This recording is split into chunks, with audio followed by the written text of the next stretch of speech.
ஹாசினி சொல்றாங்க முத்துப்பாண்டி கிட்ட, வேற யாராவது வர்றாங்களான்னு. அந்த ஜன்னல் வழியா பாரு முத்துப்பாண்டி. முத்துப்பாண்டி கஷ்டப்பட்டு ஏறி அந்த ஜன்னல் கிட்ட போய் யாராவது இருக்கீங்களான்னு கத்துறாங்க. யாருமே வரல. அதனால முத்துப்பாண்டி ஹாசினி கிட்ட சொல்றாங்க, யாருமே இல்ல. விஷயம் கேள்விப்பட்ட மீனாட்சி ஜிலேபிய கூட்டிட்டு வர்றாங்க. அந்த கடையோட ஷட்டரை திறக்க சொல்றாங்க ஜிலேபி கிட்ட. ஜிலேபி அந்த ஷட்டரை திறக்கிறாரு. ஹாசினி சொல்றாங்க முத்துப்பாண்டி கிட்ட, யாரோ ஷட்டரை திறக்கிறாங்க, சீக்கிரத்துல வாங்கன்னு கூப்பிடுறாங்க.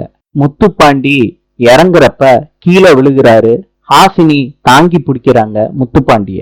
ரெண்டு பேரும் உருண்டு போறாங்க.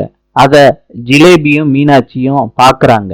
மீனாட்சி கேக்குறாங்க பாண்டி கிட்ட, ராத்திரியில இருந்து காலையில விடிகிற முடியும் இந்த விளையாட்டு தான் விளையாண்டுகிட்டு இருந்தீங்களா மாமா? மீனாட்சி சொல்ற விளையாட்டா? அதுக்கு ஹாசினி சொல்றாங்க, எனக்கு ரொம்ப டயர்டா இருக்கு, கிளம்புறேன், பை பாண்டி. மீனாட்சி முத்துப்பாண்டிய முறைச்சு பாக்குறாங்க. முத்துப்பாண்டி தலை குனிஞ்சு நிக்கிறாரு. நாளை சந்திப்போம்.